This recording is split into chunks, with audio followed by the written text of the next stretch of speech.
Welcome. Happy Washington's birthday, and welcome to our VIP virtual tour of New Jersey history at George Washington's Mount Vernon. I'm Paul from the New Jersey State Park Service, and with my colleagues, I thank the organizations whose contributions made it possible for us to share this virtual tour with you: the Batsto Citizens Committee, the Friends of the Indian King Tavern Museum, the Rockingham Association, and the Wallace House and Old Dutch Parsonage Association. The Batsto Citizens Committee supports Wharton State Forest at Batsto Village, the 19th century industrial center in the Pine Barrens that was home in the 18th century to the ironworks which produced firebacks for George Washington's Mount Vernon. The Friends of the Indian King Tavern Museum support Indian King Tavern State Historic Site, where the legislature of New Jersey met during the Revolutionary War on the historic King's Highway in Haddonfield. The Rockingham Association supports Rockingham State Historic Site, George Washington's final wartime headquarters during the fall of 1783, presently in Kingston, just outside Princeton. The Wallace House and Old Dutch Parsonage Association supports Wallace House and Old Dutch Parsonage State Historic Sites, two historic houses which include George Washington's winter headquarters during the Continental Army's 1778-79 Middlebrook Cantonment in Somerset County. Please consider a contribution or membership with the Batsto Citizens Committee, the Friends of the Indian King Tavern Museum, the Rockingham Association, the Wallace House and Old Dutch Parsonage Association, or another of the friends groups and volunteer organizations that support our state parks, forests, and historic sites in New Jersey. If you are joining us on the live broadcast of this program right now, February the 10th, 2021, thank you for registering in advance. We were glad to see such great interest in this program, and please use the chat mechanism to share your comments and questions throughout the virtual tour for our guide. And please share in the chat if you are watching with others and how many are with you, whether you're a family at home or a classroom at school, so we can get an idea of how many individuals are participating today. And if you are joining us on replay, please enjoy.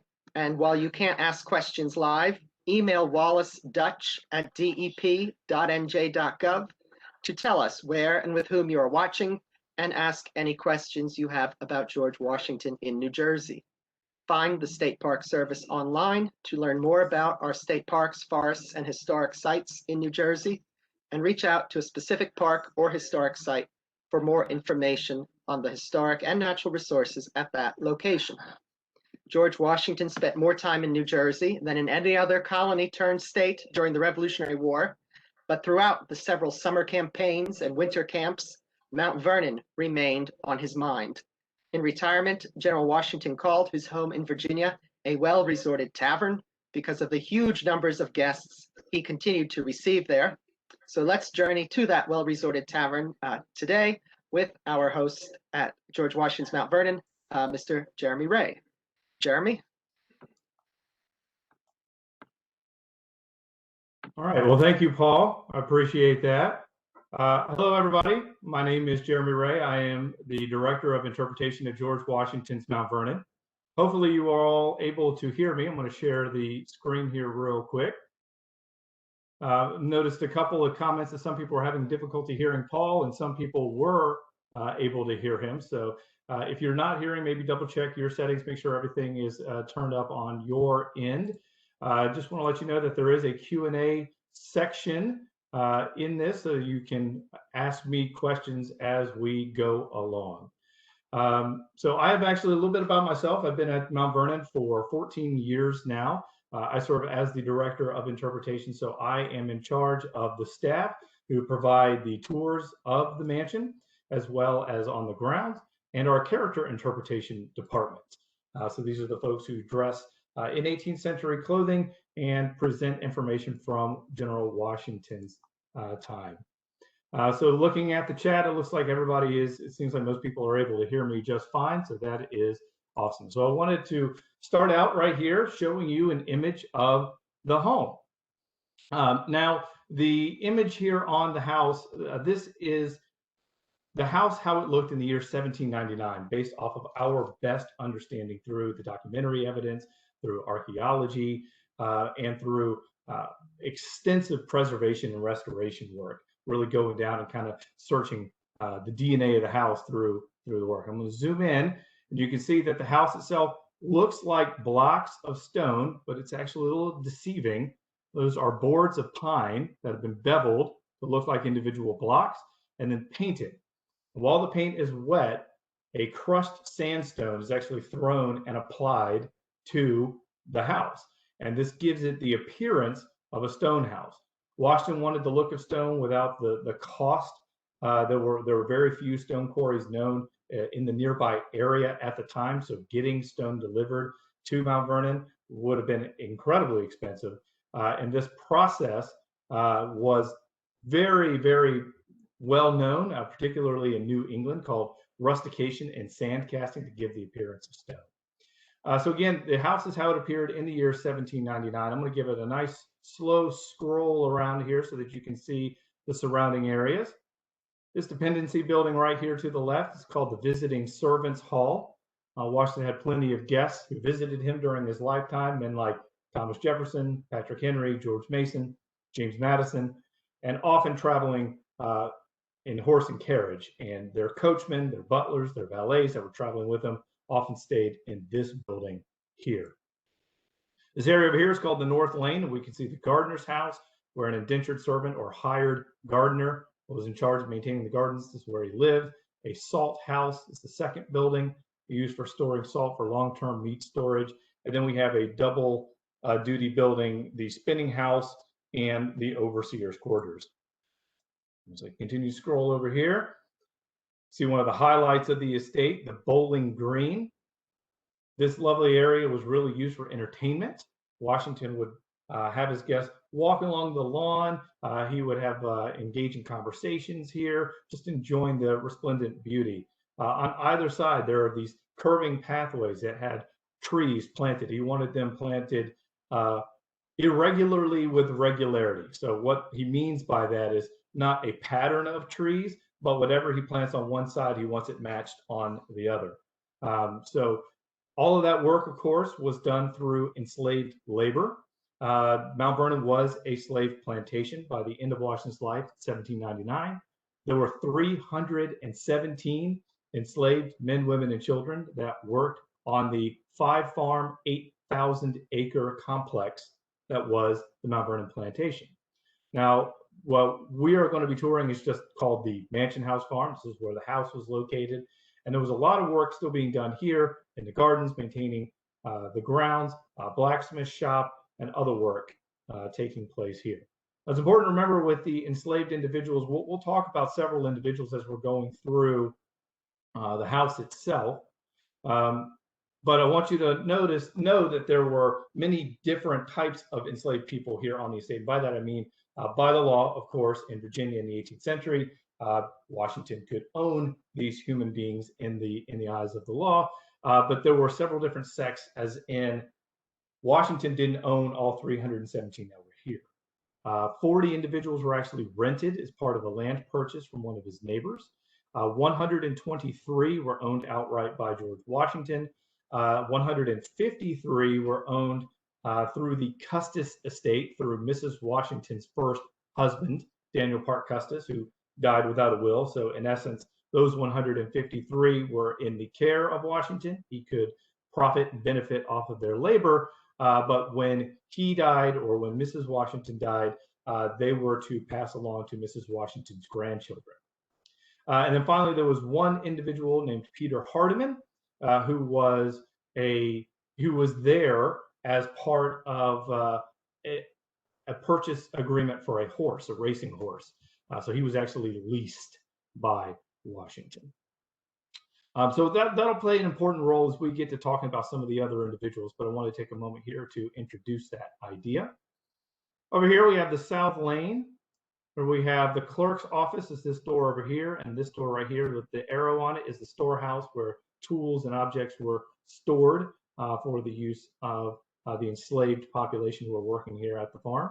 A smokehouse for the preservation of meat, a laundry building, carriage house, and then a coach house down at the bottom, a stable where the horses were kept. The large building here that attaches to the house by this colonnade is the kitchen. It was kept separate. Obviously, in Virginia, in the summer times, it's quite hot. You don't want the additional heat and smoke and smells in the kitchen, which is going to be in use all day long, constantly going, being added into the house itself. It was also a bit of a social separation. Of course, there were enslaved individuals who were working inside the mansion. So it was kind of the society of Virginia in the 18th century at the time that you tried to separate out the buildings where Washington and the high society were living versus the enslaved individuals, kind of keeping that separate. We see that a lot with even the setup of the work buildings.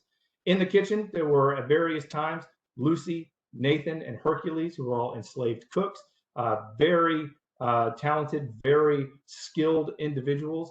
Actually, Hercules himself was brought up to Philadelphia to be Washington's cook for the presidency. So that is actually very interesting that he fired a hired chef and brought Hercules up to take over that duty because he was so skilled in French cuisine. And before we go in and actually start the tour inside the house, I want to make a quick New Jersey connection. For those of you who know, who are a part of the Edison Memorial Tower and Museum, it was actually Thomas Edison himself who electrified the mansion itself.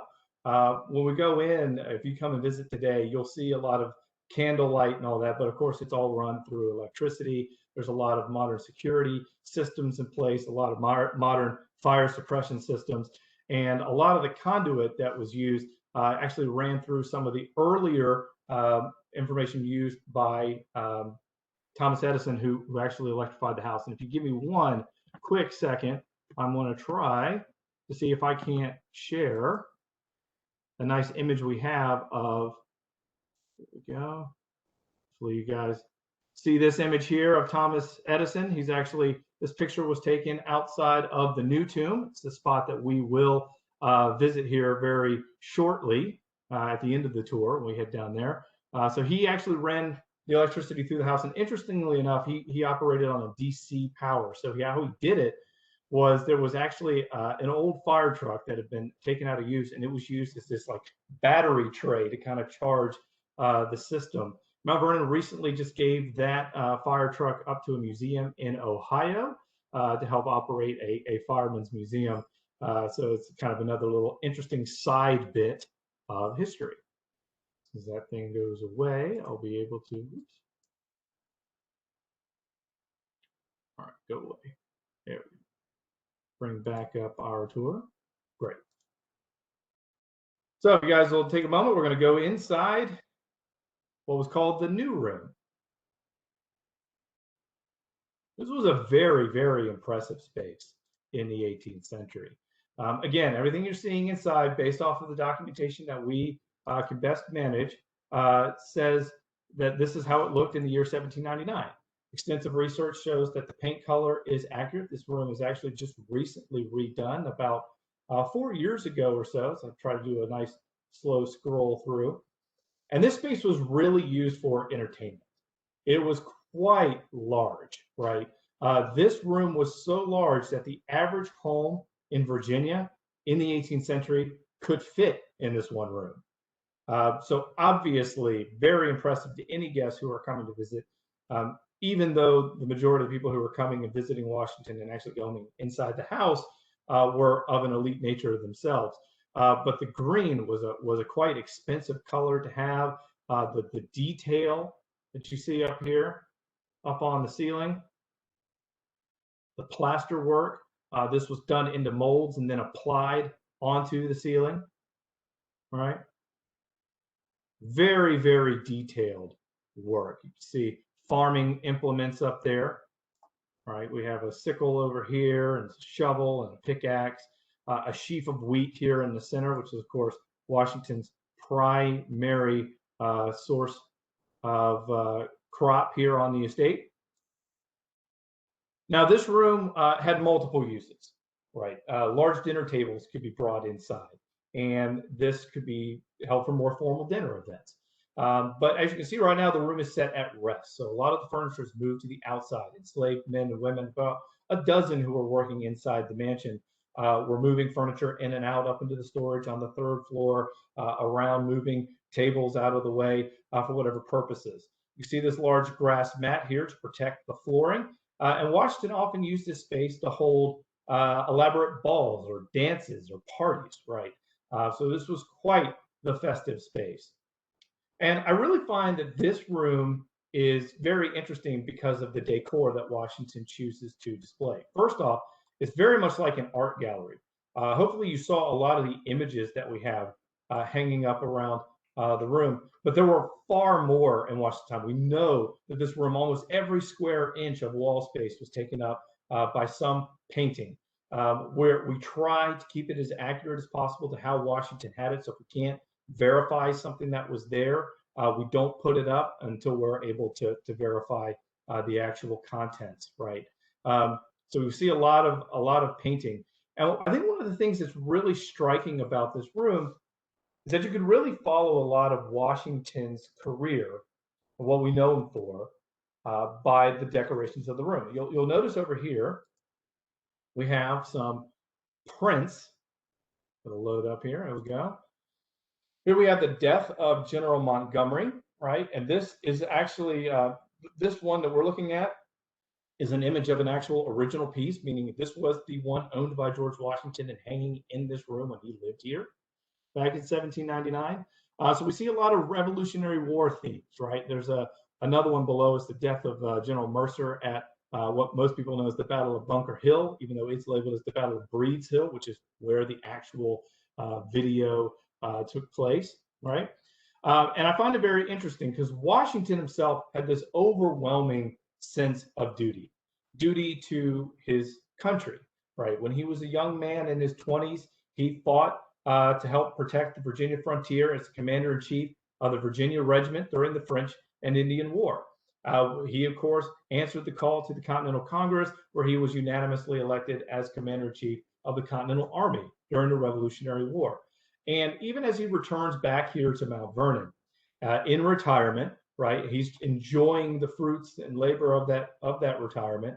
He's still putting up a lot of pieces here in this room where he's doing his entertainment to harken back to that. So this room really is kind of a past, present, future idea and how Washington is decorating it. And the past element is Washington's sense of duty and serving his country as commander-in-chief.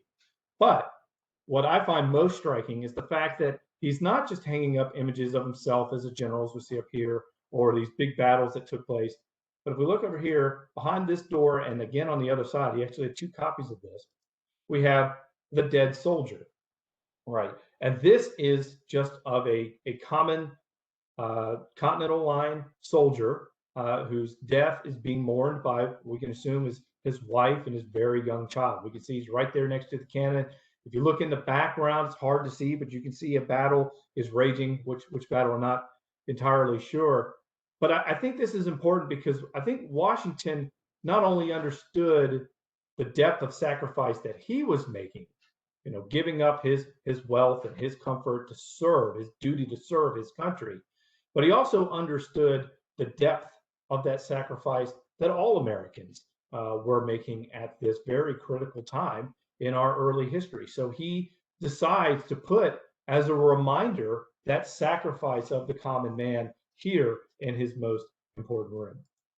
So the war and remembering that sacrifice is kind of the concept of the past. And as I scroll over here, we're going to get a better idea of Washington's present, right? So General Washington, of course, we know him as commander-in-chief. We know him as our first president. What often gets lost is the fact that he was, a farmer here at Mount Vernon. And we see this with this beautiful marble mantelpiece. It's an original object, right? We see agricultural motifs here in this space, right? So we see some sheep and we see cattle, right? We scroll over, we see in the plaster designs more of the rakes and the sickles, right? These are found in the corner spaces above the doors.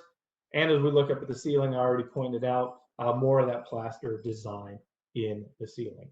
Now, this is very important. Washington is holding a lot of very important meetings in this new room during his presidency, after the presidency, really trying to stimulate the American economy and its future. And Washington felt that the farming was a huge way to develop the economic baseline for the future of the country. And speaking of that future, we have that concept again in the design with all of these large landscapes. You see waterfalls over here, some rivers, a lovely cove. These are all original paintings, again, meaning that they were owned by George Washington. They were here in the house when he lived here. Click on one over here so we can get a nice close-up morning view of the Hudson. Very stunning piece, right? We're here, I believe this is the Potomac River at Harper's Ferry, right? All hanging up inside the mansion. And this is important because these rivers were not just beautiful to look at, right? We've got a lovely view of it outside here, out of the door here for Mount Vernon. But these rivers were highways of the 18th century. So much so that Washington really felt that developing out these highways as kind of pathways to the west and bringing their economic goods back to the east was critical for developing the country. So Washington's really advertising his vision for the future of the nation here in this very large and impressive room. And Washington himself would go on to be the founder, the CEO of two different canal companies to develop the Potomac River and the James Rivers. They were actually one of the first public-private corporations. So these were private groups that used government funding to help fund the infrastructure and the development of these projects.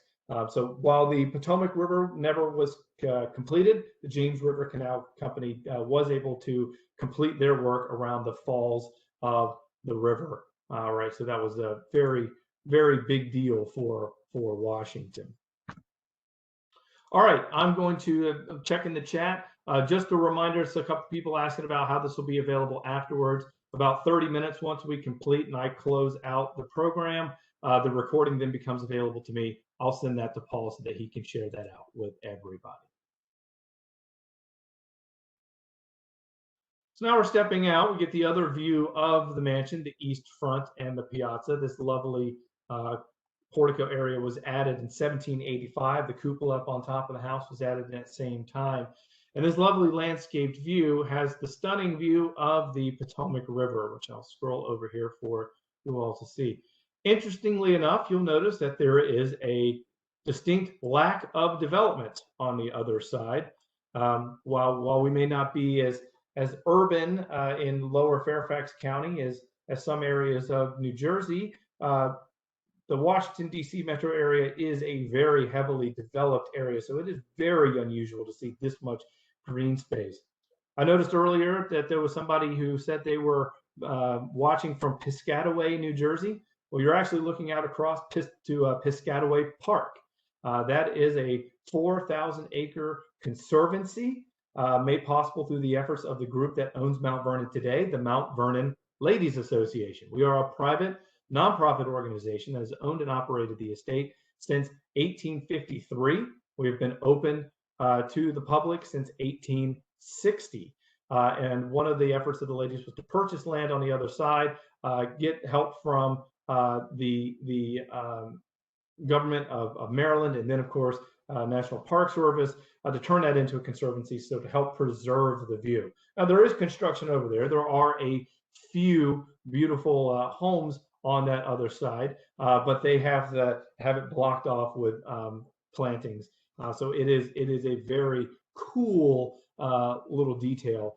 So lovely view. And of course, Piscataway, the name came from the native tribe, the Piscataway natives who used to live and occupy that space over there. Where Mount Vernon is located was actually occupied by the Doeg tribe. And we see some interpretive signage down by our gristmill and distillery that talks a little bit more about some of their dwellings in the space.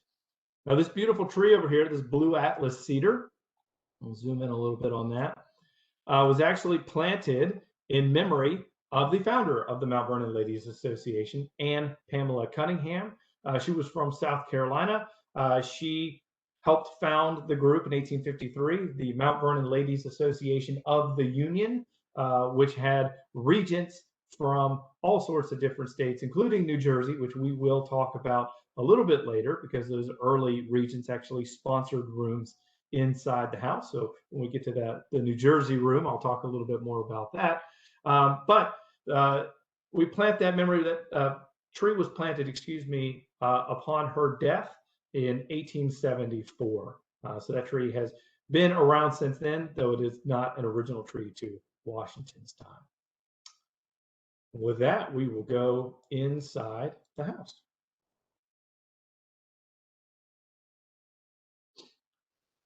So we're now in the central passage. This is the heart of the home. And don't worry, I'll go into each one of these rooms and give you a nice scroll around. So just give me a moment here. This central passageway, when George Washington inherited this house, and I should explain that the Washington family owned the Mount Vernon property going back to Washington's great-grandfather in 1674. We don't know if his great-grandfather built a house on the property somewhere. That was kind of part of the deal when you got it as a land grant through Lord Culpeper from the King of England. Believe it or not, ironically, the Washington family supported the crown during the English Civil War. And why do the walls look so thick? Because it's actually paneling applied to the exterior wall. So it is thicker here than almost anywhere else in the house. So that's a good observation. It's also got a nice shiny cream colored paint that was just recently applied to it, which gives it a little bit more shininess and a little bit more depth. But anyway, the house passed down through several generations of Washington men. George Washington inherited the house from his older half-brother Lawrence Washington in 1754. And at that time, the house consisted of the passageway that we're scrolling around in now, and the two rooms on either side, and a half-story garret space above. Now, it was a far cry from the 3-story, 21-room mansion that it is today. But that home in the 1750s was still considered a very large mansion. Very, very impressive. Now, after George Washington died, he and Martha Washington never had any children together. Martha Washington had 2 children from her previous marriage. So the house then passed to George Washington, the son of George Washington's younger brother, Bushrod Washington. He was an associate justice of the Supreme Court. And after Bushrod Washington died, it went to another nephew, John Augustine Washington II, and eventually to John Augustine Washington III, who was the one who sold the estate to the Mount Vernon Ladies Association in 1858, actually. The association was formed in 1853. They made the purchase of the house, 2,000 acres of land, and all the surrounding outbuildings for a sum of $200,000. Now, to give you a comparison, just after the Civil War, Ulysses S. Grant bought a townhome in Georgetown. So these are multi-million-dollar homes today. He purchased that house for $30,000 in the 1860s. So comparatively, $200,000 was a massive sum of money to purchase the house and the property. Now, I paused right here because I wanted to show you this engraving. It is by Thomas Cheeseman, and it is after a John Trumbull painting, and it actually depicts George Washington at the Battle of Trenton. So this is the original 1796 engraving that George Washington owned and had here inside the house.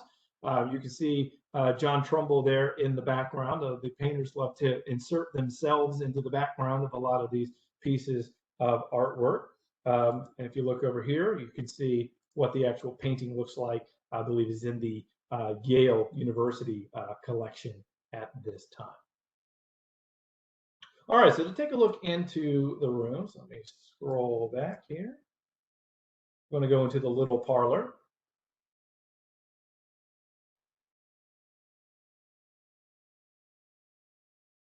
I've got a question about Washington and the enslaved, and I will cover that in great depth, so just hold tight on that one. All right, so we're now inside the little parlor.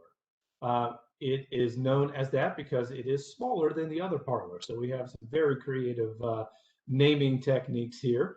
But this is a little bit more of an informal space, more like a family parlor, right? So as I go over here, I say that because this is the room where Mrs. Washington is going to be with her grandchildren. or other family members who are visiting. And they're playing musical instruments. They are painting. They are drawing. They are holding conversations. Mrs. Washington's granddaughter, Eleanor Park Custis, was actually a fairly talented artist. We can see here, these are replicas that we have hanging up in the room, but Mount Vernon has the original Nellie Custis artwork in the collection. You can see some of the items that she's done. Here's her paint box, which again we have in our collection and storage. Memorial to Fanny Bassett. The yellow bird.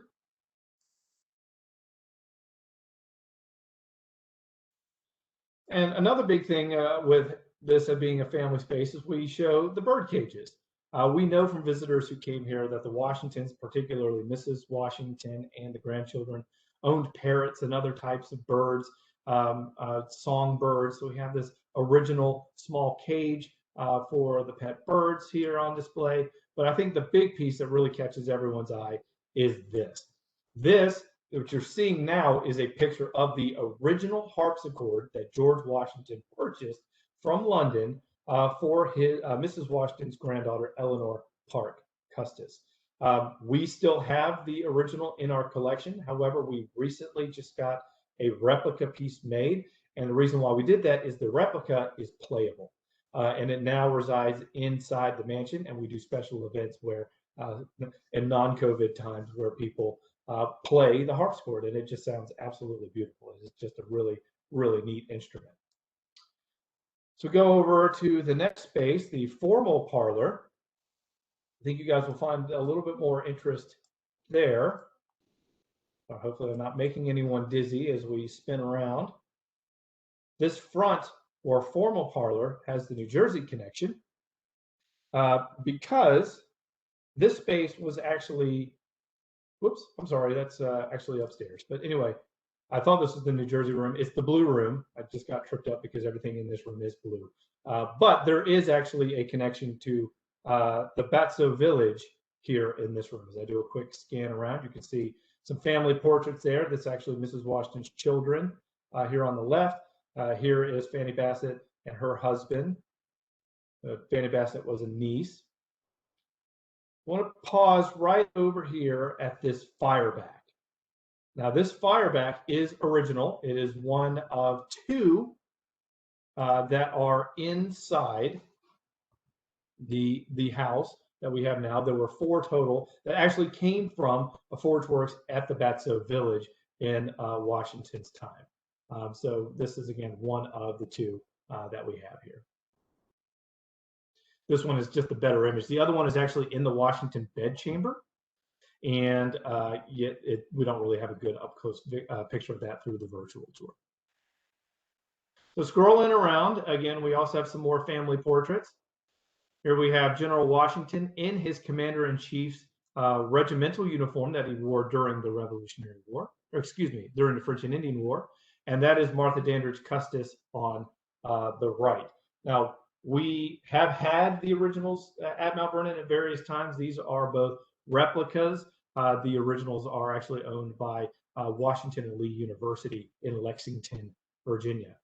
So this was a very formal space. At times we have records that games were played in here, card games, chess, checkers, backgammon, and so forth.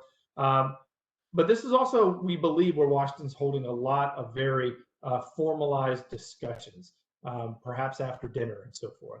The rug, the only thing I can tell you about the rug is it's not original, but based off of the receipts we have from what Washington paid and prints available at the time, this is kind of our best guess is what may have been in here based off of the rest of the color scheme of the room. I know that's not really a whole lot I can provide you, but these did come in large rolls and then were tacked down to the flooring. So we know which rooms that had the original flooring still had rugs in them because we can see those little tack marks down on the floor. But I think one of the coolest objects in this room is actually this painting.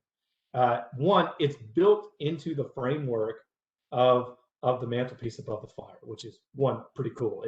This room is one of the earliest spaces that Washington is entertaining guests in the 1760s. before the Revolutionary War. This is as he's really establishing himself in the Virginia gentry, right? And he's purchasing these lovely pieces of artwork to kind of show off his wealth and prominence. And this item is original, dating to 1757.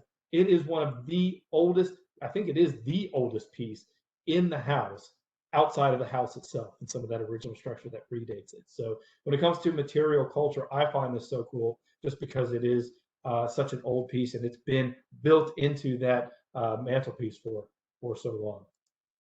But I also want to point out here above the fireplace, and then you see the Washington coat of arms. Again, it goes to show Washington in this kind of burgeoning idea of him understanding his role and his place in the Virginia gentry post-French and Indian War and pre-Revolutionary War. The coat of arms are actually a very important piece, and you see it. You would see it all over the mansion, but this is the only place you would see the actual coat of arms. So what do I mean by that? The coat of arms, the colors were actually white and red. And if you've been to Washington, D.C., you'll know that the flag is a white field with these 2 red stripes and the 3 red stars. That is off of the Washington coat of arms. As I mentioned before, there were 10 to 12 enslaved individuals that were living and were working inside the mansion. An example of that was Frank Lee. He was the enslaved butler.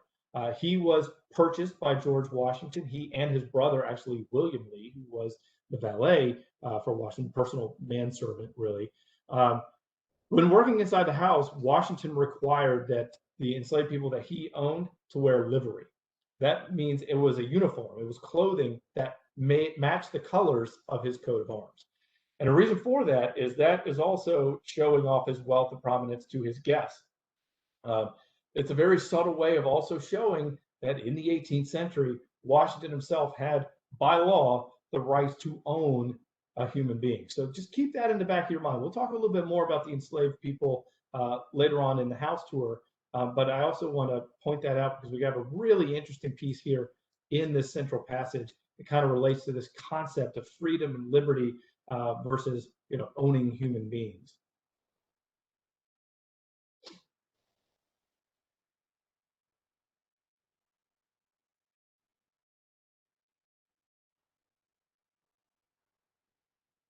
Is there a book available that shows that features a lot of the artwork in the house? Oh yes, absolutely. Just go onto our website. You can scroll. We have books that were created by our curatorial staff on the landscaping, the gardens, the museums, specific exhibitions, and so forth. How wide are the doors? Not very wide. They're not standard, and in fact, a lot of them are different depending on where you are. So Mount Vernon is kind of considered a Georgian style with the symmetry. But not really. Mount Vernon itself, the house, doesn't really fit any sort of architectural style traditionally. So it's kind of a hodgepodge of all the different ones. I think somebody asked earlier, are the doors original? Almost all of the interior doors are original, dating to Washington's time. As you get to exterior doors, there are a couple, but actually a lot of the hardware still is original. So that's pretty interesting.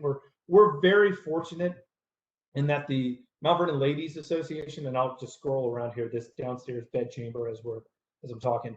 The Mount Vernon Ladies Association is one of the earliest preservation societies in the United States. So we're very fortunate in the fact that they purchased the estate so early and got that preservation going so early that we have a lot of original material still of the house and out and around. That and the fact that it's George Washington, he's kind of a big deal in American history, means that whenever anyone got a Washington object, I mean, it was like a revered piece that often got passed down family member to family member, and most people were very gracious and generous in trying to return these items back to Mount Vernon. This is another cool piece. This is an original painting. It's the Battle of Minden. We always refer to it as the French and Indian War, but of course it was part of a larger global conflict. And it was fought in Europe, it was fought in Africa, it was fought in the Philippines, it was fought in the Caribbean, some parts of South America. So it was truly a global war. And the Marquis de Lafayette, who will come up later, his father actually died at the Battle of Minden. So this was a piece that Washington owned here in the house. This is a bedchamber, one of 10 total inside the house, one of 9 that are made for family and guests. And unfortunately, we don't really have a whole lot of information. Like, we don't have a list. We have a list of who visited Mount Vernon, but we don't have a list of who stayed in what room. Washington, didn't write. He would write George Mason spent the night here, but he didn't say like George Mason spent the night in the room downstairs. Which, when you think about it, is probably not anything that we do either. We might say, oh, so and so is coming to visit me, but we're not going to say so and so is coming to visit me, and they are staying on the guest in the guest bedroom, or they are sleeping on the pull-out sofa. We're not posting that to Facebook or anything like that. So we'll cut through this doorway over here into the dining room.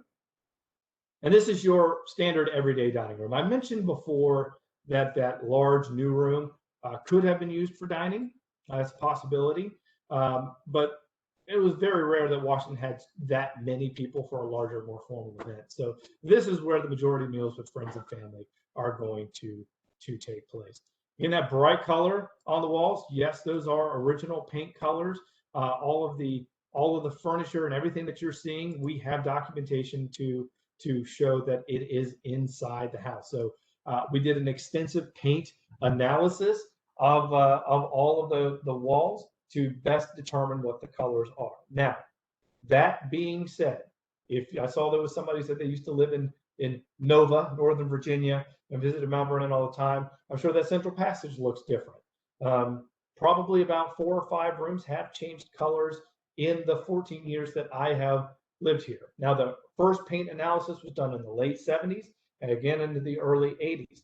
And as laser technology and our technology and techniques improve, we're actually able to get through finer layers. So sometimes we're doing the research and it's like, wow, we've discovered that this room was this color of green, right? Well, as we're going on further, we may find out that, oh, actually, now that we have more sensitive tools, we could see that there was another smaller layer underneath it that actually matches up better with that time frame. We might discover some new documentation from somebody who visited Mount Vernon and who wrote, wow, we sat down in the dining room and it was this resplendent color of green, right? So as we find these documents, as we get better tools, we try to change it to reflect how we think it looked in 1799. So everything you're seeing is as accurate as we believe it can be based off of the research and technology available to us at the time.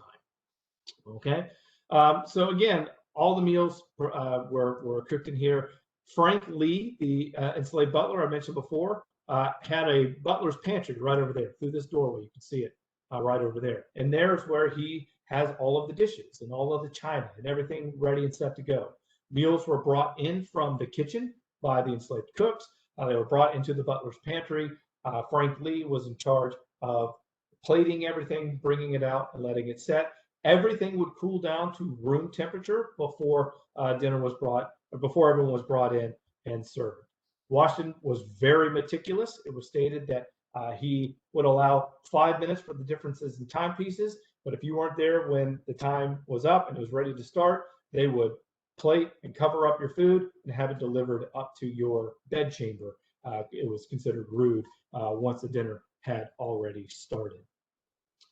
This object over here, this bottle case, is very, very interesting. It is original, and it's a lot of original glass. It's held Washington's spirits, so whiskey, port, Madeira, all sorts of things like that for the dinner parties. Washington was very upset with this object. He ordered it in the 1760s, and the way things worked then, there was very little actual cash flow, right, available. And so Washington would have to send his tobacco. It was initially a tobacco farmer before switching over to wheat in the late 1760s, and then again after the war. Would send tobacco over to England where it was sold, and he had purchasing agents who would then buy things that he wanted. He would send a list off of things he wanted, and then would ship it back off of that credit and so forth. Washington wanted this to be much taller. He wanted it to be larger, and he found that every time that he would get it back, right, that it was never up to his expectations. He always found that the quality was shoddy and what have you, right? So it's interesting how Washington's writing back and forth about getting these objects and they're broken or they're not to his specifications or they're of low quality. And you could really see him kind of feeling like he's being treated like a second-class citizen over in the colonies, based off his benefactors over in England. So this is kind of one of those events that's kind of radicalizing Washington prior to the Revolutionary War. Somebody asked about why he was averse to eating the food hot. Honestly, we don't know. We just have that from letters from visitors who said the meals were served at room temperature, not hot. So I don't know if that was just Washington's preference or what. He is quite famous, even though almost all founding fathers had the same issues. He is famous for his dental problems. By the time he was president of the United States, he had one tooth, which again, I don't know why that is such a big deal that he's known for it. John Adams had two teeth by the time he was president of the United States. So, dental problems were kind of the norm. So I don't know if it was just a food sensitivity thing, comfort, preference. We're not really sure. Now, before we head up the stairs, I want to point out this object right here. This is the key to the Bastille. That was the prison in France, prison fortress in France, that was stormed by the citizens of Paris at the outset of the French Revolution. The Marquis de Lafayette, who was a young man who fought with Washington during America's War for Independence, was actually in charge of demolishing that prison. We can see the close-up here of the key and the print, right? Lafayette sends this item to Washington as a symbol of freedom and liberty, right? When Washington received it, he was president of the United States, and he put it on display in the presidential mansion up in Philadelphia. But when he returns back here to Mount Vernon, he places it right there in between these two rooms. And that key was actually one of the few remaining original objects that was still in the house when the Ladies Association purchased the estate from the Washington family. So that is the actual key and a pencil sketch of the prison below it. And I want to bring it up because that would obviously be a very impressive gift. I mean, that's the equivalent of America sending the Liberty Bell to another country, to somebody for being an inspiration for freedom and liberty. And Washington puts it on display, and I'm sure that it was a talking piece to a lot of his visitors. But I also want to point out, here's a symbol of freedom and liberty, and yet working constantly in this space inside the mansion are enslaved stewards like Austin, who would stand silently in the dining room and would come in and make sure that they move the plate or get more food or refill drinks, or Frank Lee, who's welcoming guests and bringing them in and out. Enslaved chambermaids like Caroline Branham or Molly, who are maintaining these bed chambers, and they're walking by this key, right? Now they're hearing all these same conversations about freedom and liberty. So it just kind of makes you curious and wonder what some of the thoughts may have been from them being so close to an object like that. We're going to head on up to the upstairs, and I'll talk a little bit more about enslaved people and their work, because it's very prominent here in this space. A quick scroll around. We have 5 family and guest bed chambers in this space here. See this first one, the blue room, the Lafayette room. You'll see a staircase that leads up to the 3rd floor, where there are 3 more family and guest bed chambers, as well as a few storage rooms. It's mostly like a living attic space. A very small bed chamber, a very fancy bed chamber in that yellow room. It's kind of like this is your fancy room. And then a room called the chintz room. So before I get into a little bit more of the background about the enslaved people doing the work in here, let me go into a couple of the rooms of note. First, this blue room. I don't think it's any big secret as to why we refer to this one as the blue room.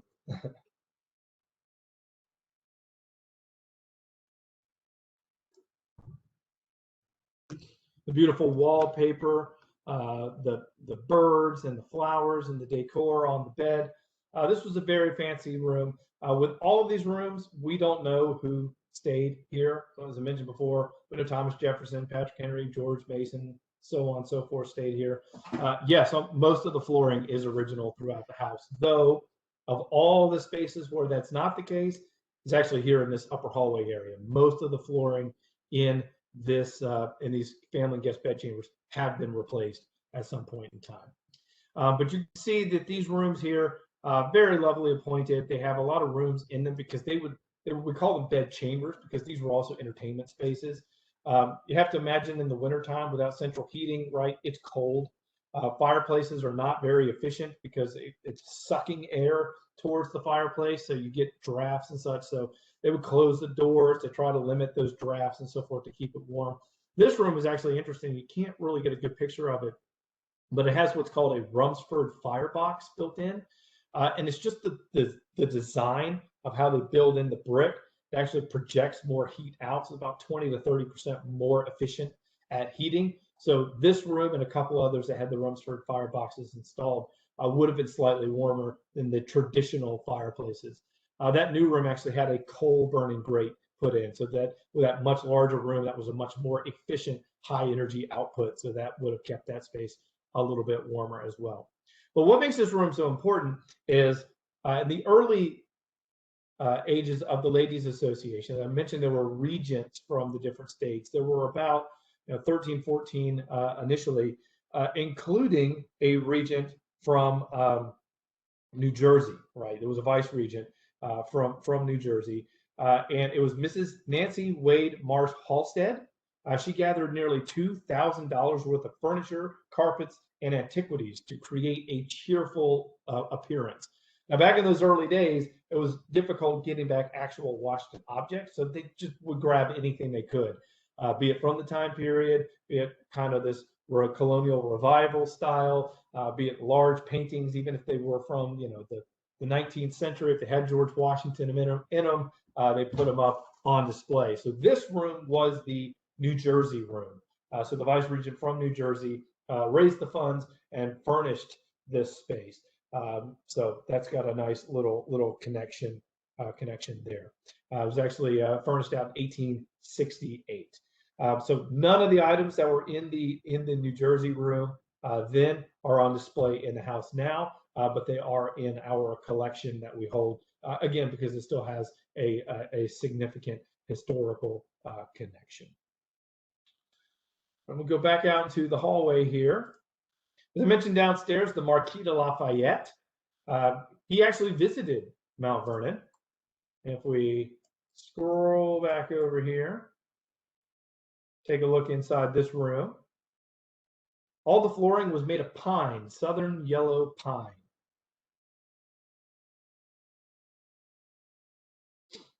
We call this room the Lafayette room. Now, as I mentioned, you're going to see in other rooms, there'll be in the other rooms, you'll notice that there's a lot of wallpaper and bright colors. Those are a lot of the rooms that have recently been updated. The ones that haven't look a lot like this, right? With very limited scope to the technology for doing the paint analysis. You see a lot of rooms that were more in the traditional colonial Williamsburg style, right? A lot of white colors, trim pieces. And this is accurate, but it's really more accurate to about the 1750s and had the decoration style. By the 1790s, late 1790s, early 1800s, you're seeing more of the full wallpaper and the bright colors, the fancy cornices, and the matching designs on the bedspreads. Washington was a man of high fashion, so this room is actually scheduled to get an analysis in the years to come. So I would imagine in the next couple of years, if you come back to visit, that this room will look very different than it does currently. We refer to this as the Lafayette room because Washington came to visit Mount Vernon in the 1790s, in the 1780s, and Lafayette stayed here. Washington had a large portrait commission. This is the, this is an image of the original, right? We had the original on display for a long period of time, but it was on loan to us from, again, Washington and Lee University. We now actually have a digital scan, so it's an exact replica of it on display in the room. And as I mentioned before, we don't know which guest stayed in which room, but we do know that Lafayette stayed here only because there was a carpenter doing work on the mantelpiece here, and in the correspondence back and forth between Washington and this carpenter, he mentioned that this is the room that Lafayette stayed in. So this is kind of our, well, one of two big exceptions. We obviously know where George and Martha Washington slept as well.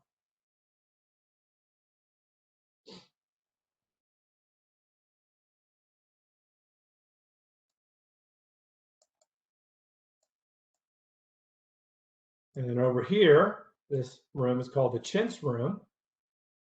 And the chintz is actually based off of the decoration style. So this style of decoration on the bed as well as on the wallpaper is known as chintz style. And it actually has a connection to Rockingham, right?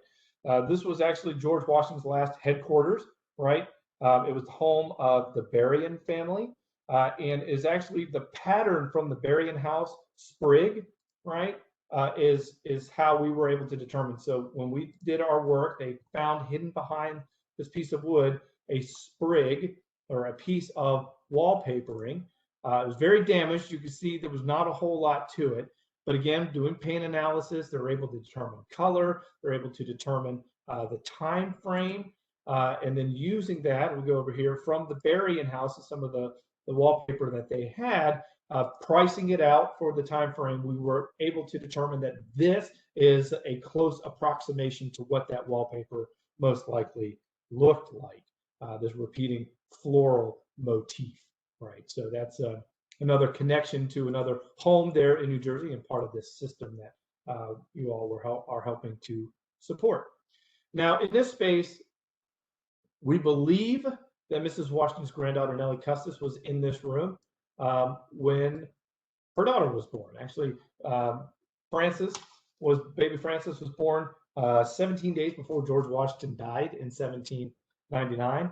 And that crib is the original crib that was given to Nellie from Mrs. Washington. Now, we believe she stayed in this room. It makes the most sense. It actually has, I can't see where the camera's located, but it does have a closet space. It was a large room. It was very nicely appointed. And we have references to Nellie staying in this front room and a few other documents. All right, so that's a lovely piece there. Now, as I go back out to the hallway, I think it's very important to remember again that this was a very, very busy space.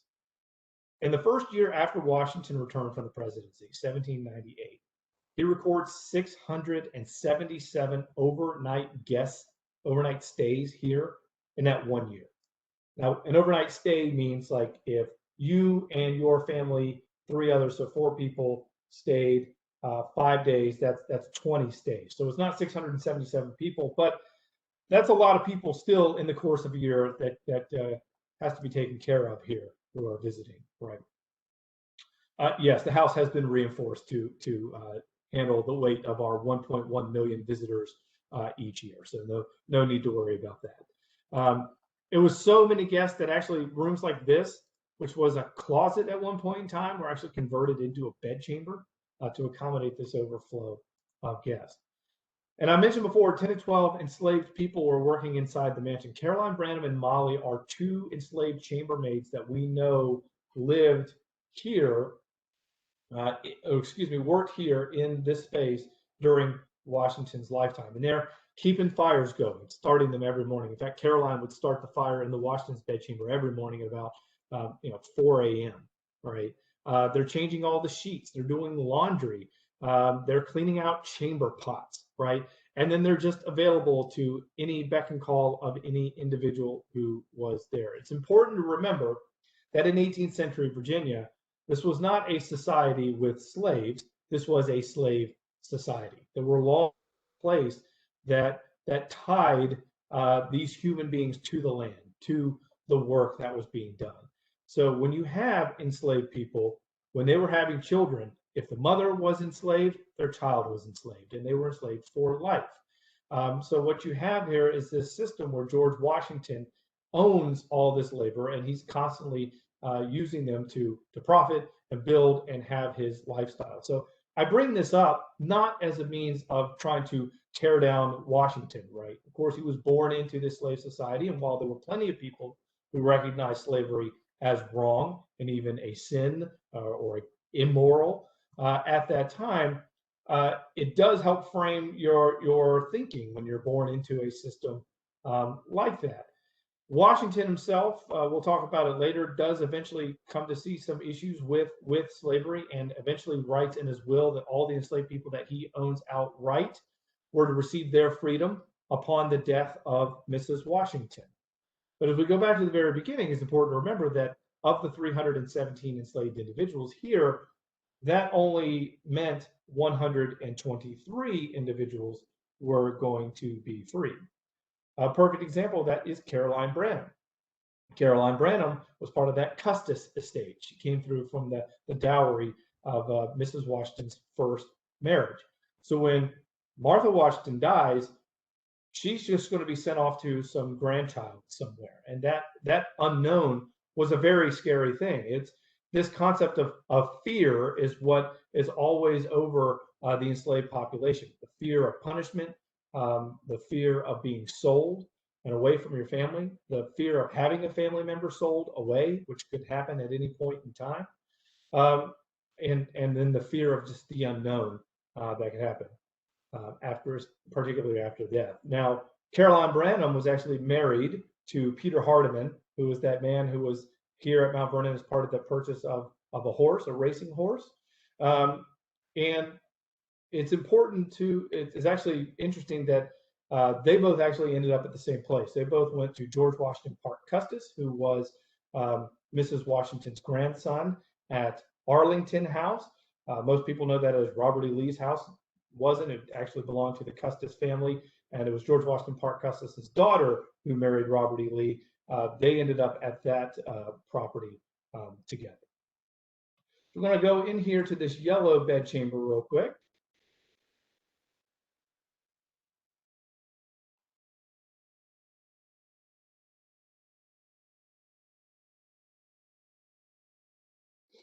Yes, the house does have air conditioning now. That was put in the 1990s. It was a preservation method. They were very tricky with how they did that. Most of the HVAC system runs up and down through the fireplaces to try to minimize any having to cut into any of the actual structure itself. So they minimize that and run it up and down through. So kind of an interesting, tricky little piece. Now this room now does not look like this. And it was just recently updated. In fact, Mount Vernon in 2020 was closed for the vast majority of it because of COVID-19. And during that time period, yes, the bedrooms did usually have rugs. During that time period, they did more research on this room and actually found out that it had more wallpapering. And so now all this blue trim is now yellow, and there is a spectacular wallpapering all across. So look to our website soon. They're going to do like a grand launch on that, and they'll put up all those images. But we believe, based off of our records and study, finding some new documentation, that this was really considered the fancy room. Like this one was set aside for anyone that Washington would consider, a better of his. So if Lord Fairfax came to visit, which we know happened, he was real gentry from England. He actually lived in Virginia, but whenever he came to visit, it would be like a room like this would be reserved for him. The cables right here. So we see these cables running over here, and I'm sorry if I'm missing some questions. We'll have some opportunities to go back to them again later. I'm just seeing them as they pop up. But the cables actually run to bell pull systems. As I mentioned, the enslaved individuals had to be available at all times for the guests who were here. There were actually pulley systems that would pull and ring various bells outside, and whichever bell was ringing would tell the enslaved person where they needed to go to take care of the needs of the guest that was there. So those what you're seeing there are connected to the bells that run outside the house.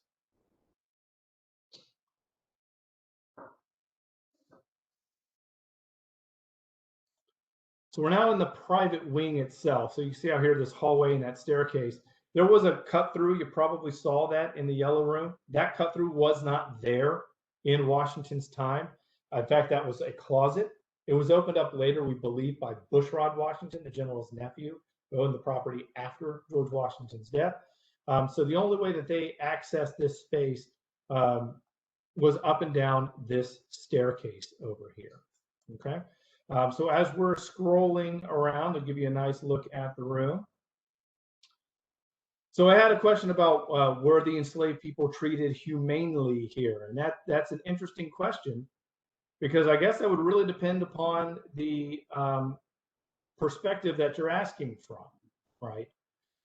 Washington did have a policy that there needed to be approval for whippings to be administered by his overseers. So there was some sort of panel, right? What we don't know was that who made up that panel. Was it the white overseers? Was it the farm managers? Were there any enslaved individuals, like some of the enslaved overseers, who were part of that panel? We don't know. What we do know is that when Washington wasn't here, he was away during the war, when he was away during the presidency, punishments such as whippings being administered by his overseers actually led to the death of several of the enslaved people, something that was actually protected by law. If an enslaved person was killed in the act of administering punishment, no one, the overseer or the owner, would not be held liable for that. And in fact, in some stages in Virginia, the government of Virginia would actually recompense the owner for that loss. We do know that whippings took place here, and we also know that enslaved people were not, willing to accept their lot in life as an enslaved individual. There were many instances of runaways, including an individual named Caesar, who ran away over a dozen times. We believe now, looking at the documentation, that Caesar was running away because his wife was working on another plantation. So every time he ran away, it was probably to go see his family, something that was otherwise denied to him. And I think beyond just the treatment is you do have to understand that slavery as a system itself does not work without two things: fear and dehumanization, right? You cannot own another person and expect them to do anything on your will, by your will, unless you, one, don't see them as equal. And we know this from the writings of even George Washington, Thomas Jefferson, his notes on a Virginia farmer, right? Many times they just did not see these individuals as equal to them. And also fear. You have to, as an enslaved person, there has to be this fear that you could be punished at any point in time, that you could be sold at any point in time to compel you to do that labor. We'll go by the North Lane slave quarters and talk a little bit more about William Lee in particular. But when doing so, we'll talk a little bit about resistance behaviors and some of the things that the enslaved population did as part of exercising their own agency, taking control within their own life. Now, this property, and to those questions about where William Lee is buried, we'll get to that as well. And the whiskey, the distillery is actually, we still own and operate it. It's 3 miles away from the house where its original location is located. If you go onto our website, and actually this virtual tour that you can access on our website, you can tour that facility too. If we have time, I'll try to take you there. The bed is 6.5 feet long.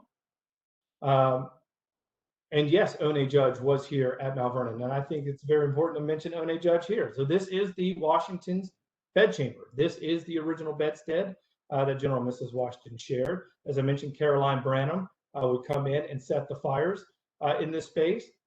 Charlotte was an enslaved seamstress who was working in this room with Mrs. Washington. Mrs. Washington's using this room as her office, right?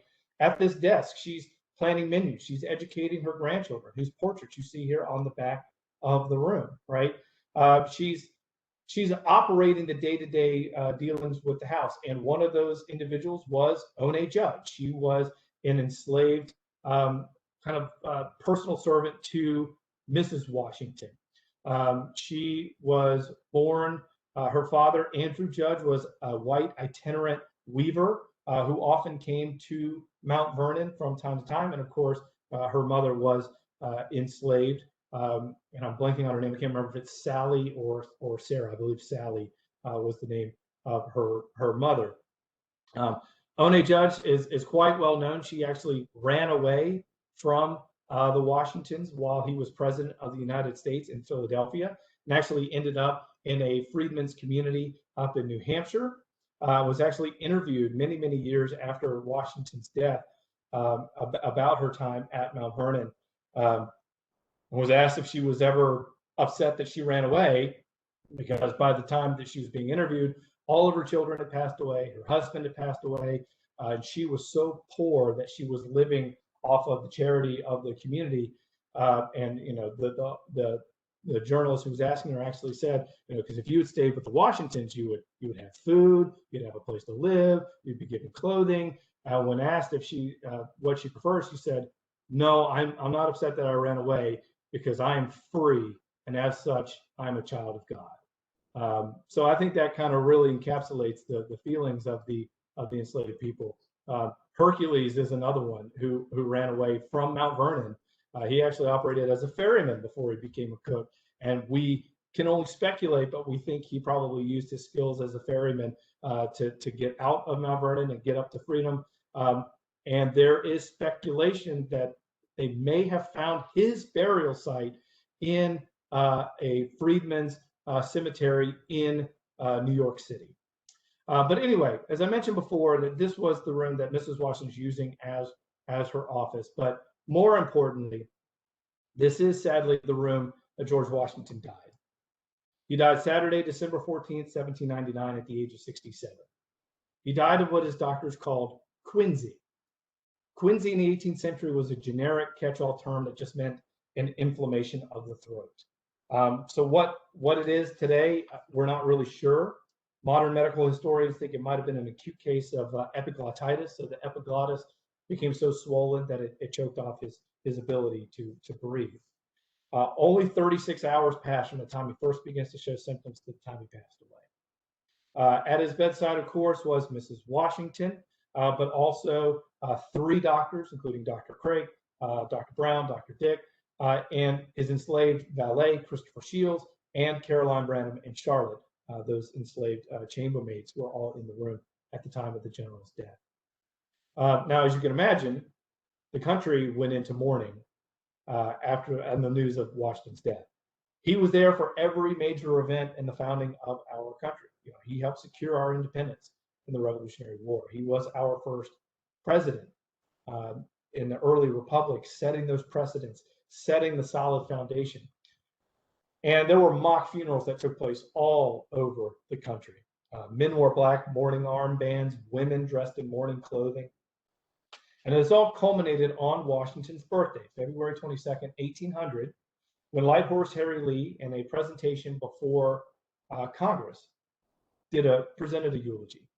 And it's from this that we get this very famous line: George Washington was first in war, first in peace, and first in the hearts of his countrymen. This is something I'm sure all of you have heard, right? First in war, commander in chief, first in peace, president of the United States, first in the hearts of his countrymen. We revere him rightly for all those wonderful things that he helped provide, right? Secured this concept in the Declaration of Independence that all men are created equal, secured the Constitution and that government of we the people in order to form a more perfect union. But I think the point of that speech is often overlooked, because that first in war, first in peace, first in the hearts of his countrymen is just the first clause of the sentence. I think the second half that always gets left off is the more compelling one. First in war, first in peace, first in the hearts of his countrymen, and he was second to none in the humble and endearing scenes of private life. I think Light Horse Harry Lee, who was one of Washington's very few really good friends, understood that George Washington, the man, was going to get completely overlooked by George Washington and the accomplishments. And that's easy to see. If you go to Washington, D.C. today, and you go visit the Jefferson Memorial, you're going to see this big, Greco-Roman type temple, but inside is a statue of a man. If you go to the Lincoln Memorial, it's the same thing. Kind of a temple, yes, it's grandiose, but inside is a statue of a man. There's a humanity that's there. George Washington is this giant obelisk. He's stone, he's cold, and he's overlooking everything. And he's important. He's always there. You can see him almost anywhere in the city. But there's no personality there. And Light Horse Harry Lee knew the man himself, and he knew that Washington, the real Washington, was not the Revolutionary War hero. That was important. It was not the president. That was awe-inspiring. But it was the everyday man who lived here at Mount Vernon. It was the man who, despite never having children of his own, raised Mrs. Washington's children and grandchildren here, like they were his. This was a man who didn't have an opportunity to go to college and get a higher education like his brothers before him because he was only 11 years old when his father died. He was aware of that, and he constantly paid for neighbors and nieces and nephews to achieve an education that he himself didn't have. He raised money in stocks to send to a university, Washington and Lee University today, that still to this day helps fund the tuition of the students that are there. He believed in giving that opportunity to others where he did not have it. He was a man that did extraordinary things because of his sense of duty and responsibility to his country. But every morning he got out of his bed like an ordinary man, and he went down the stairs to another room, to his dressing closet, so that he wouldn't disturb his wife, who was still sleeping. And I think Washington, the human, often gets lost and overlooked in our interpretation of Washington and all of his events.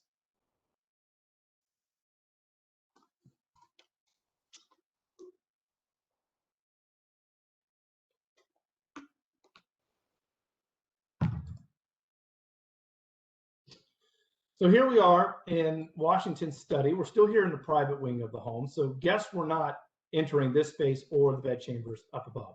13 fireplaces in the house. We'll go all the way through the house. You'll see 12. There's actually one down in the basement and a space used as a cooking space for the hired servants. Do a scroll around to the room.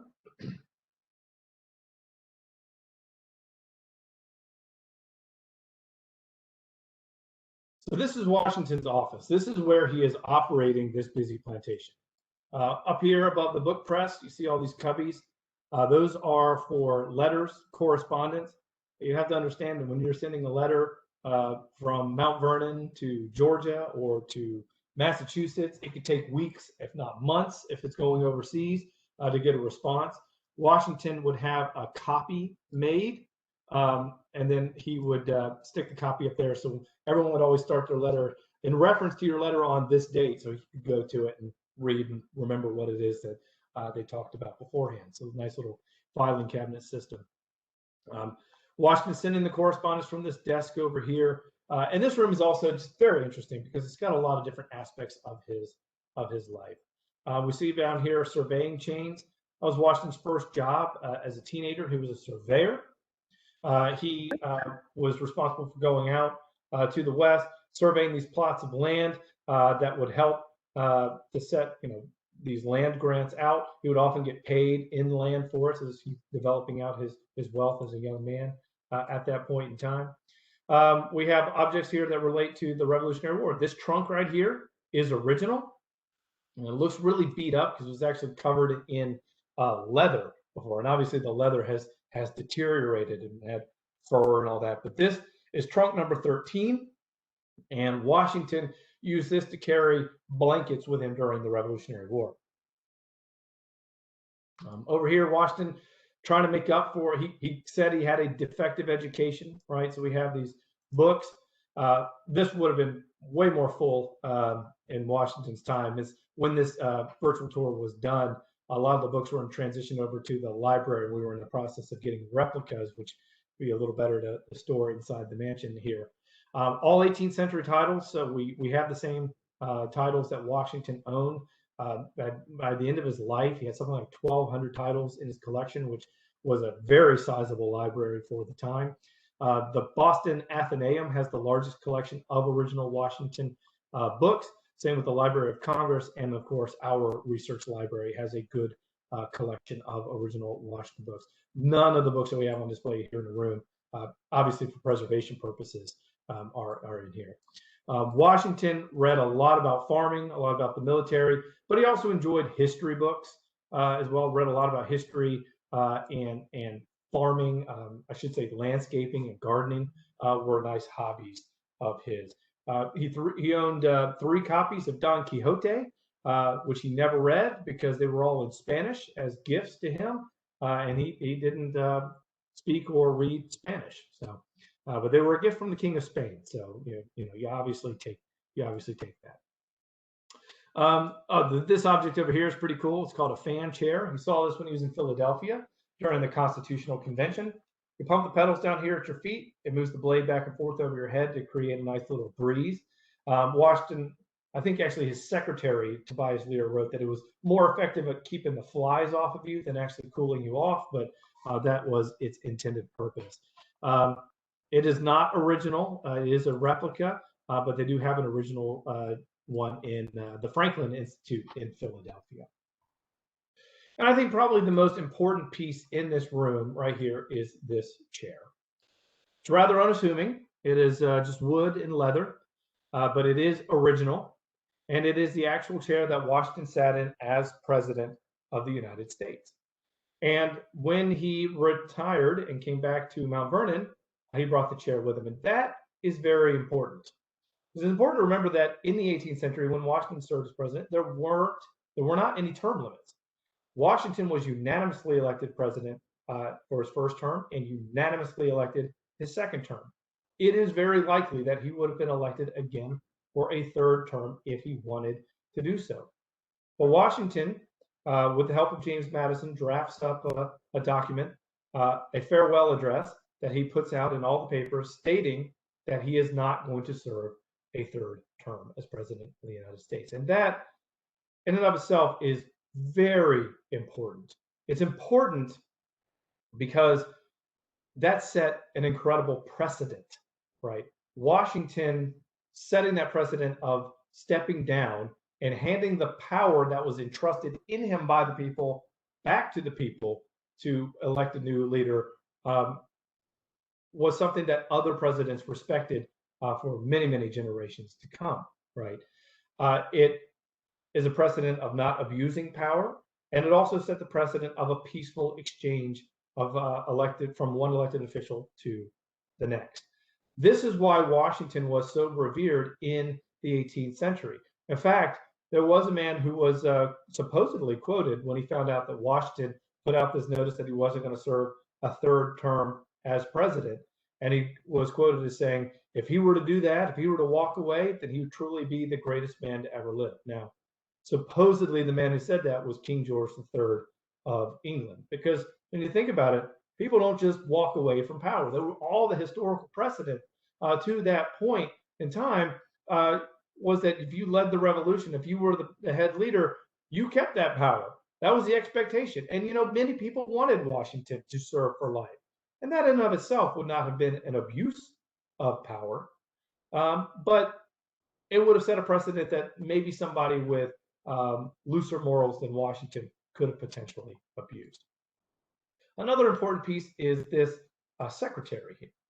It is also original. Washington actually purchased it in Philadelphia as his term as president expired and then brought it back home to Mount Vernon. It was actually at this desk, the secretary, that he rewrote his will and put in his will the stipulation to free the enslaved people that he owned outright.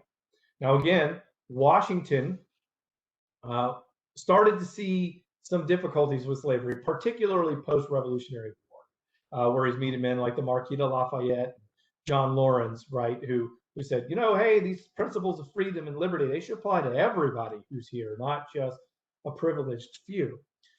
And quietly, while Washington was president of the United States, he actually put out advertisements to see if he could get English farmers to come and rent his outlying farms on the condition that his enslaved people would be freed and that they would hire them to work on those farms so that they would have a job, something to do, and to be able to support their families.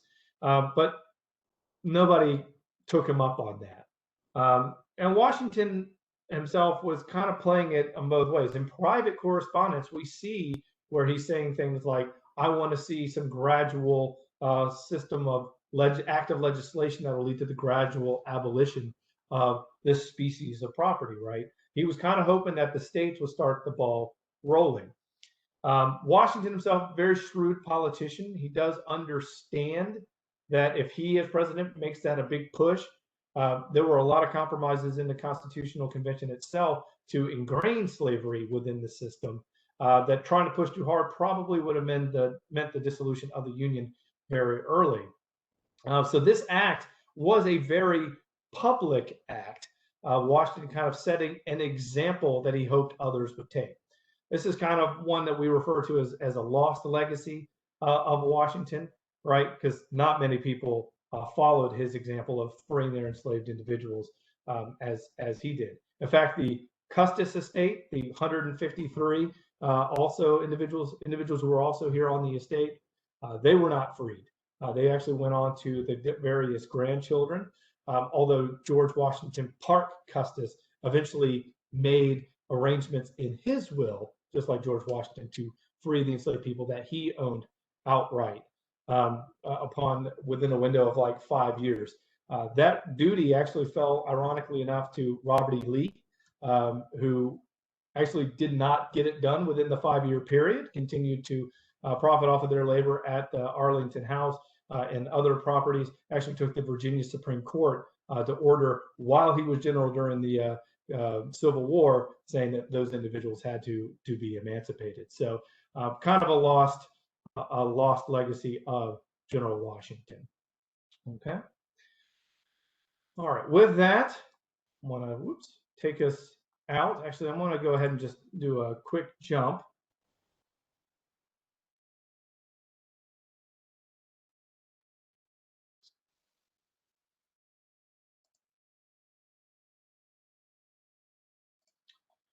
So now we're in the North Lane. This is a recreation of the slave quarters. The building design is original, but the how it looked inside is a reconstruction based off of the documentary evidence we had. Based off of everything we've read, it looks like this structure, which could hold about 60 total. It was 4, not just this room. There were 4 bunks like this, 4 rooms like this. We could hold about 60 individuals in total. Was very much like a military barracks style. Here you can see an example of that livery I was talking about, again in the color of the Washington coat of arms. Frank Lee and William Lee, his brother, wore clothing like that. See, it's very sparse. We have a Polish visitor who came and said that the enslaved people's living quarters were lower than the lowliest of peasants in Poland. The children slept on a mean pallet on the floor. The adults were multiple adults to a cot that was just stuffed with hay. We'll go on out over here. You can see an idea of the women's quarters. Very similar idea here. Women often in their quote unquote free time, so this was after the sun went down, before the sun went up, or on Sundays, would often do some spinning. They could earn some extra cash on the side by doing things like that, or selling produce in the garden plots that they kept, or maintaining chicken pens and selling eggs. There was a market in Alexandria, 14 miles up the road, that had a designated time period that, with permission, enslaved people could attend and sell their goods. The type of things that they're buying are not much. Things like jewelry or dolls, or jaw harps or marbles for their children or for entertainment. So it was never much that they were gaining from it. And over here, I want to point out, see where the wall is darker? That's actually original material. The original greenhouse slave quarters burned in a fire in 1835, but it is reconstructed. We reconstructed, and we were able to reconstruct some of it with original brick material. Let's see if I don't know if I have the shoemaker shop or not.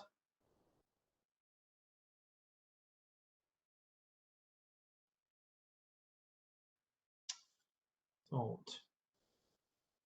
Okay, here we go. Perfect. So this is the North Lane working area. All right. So the slave quarters is actually around the corner over there. And one of the building, or one of the rooms that are within the slave quarters, is the shoemaker shop. We've mentioned William Lee before. He was Washington's enslaved personal valet, personal manservant. He actually served with Washington during the Revolutionary War. And actually at the Battle of Monmouth, took place in New Jersey, supposedly a British cannon went over the tops of the American soldiers and hit a tree that William Lee and other enslaved servants were at, and rattled the trees, and supposedly they all ran out and scattered, and this brought great amusement to the generals and colonels who were nearby. Sure, we can go over to the kitchen. That's not a problem.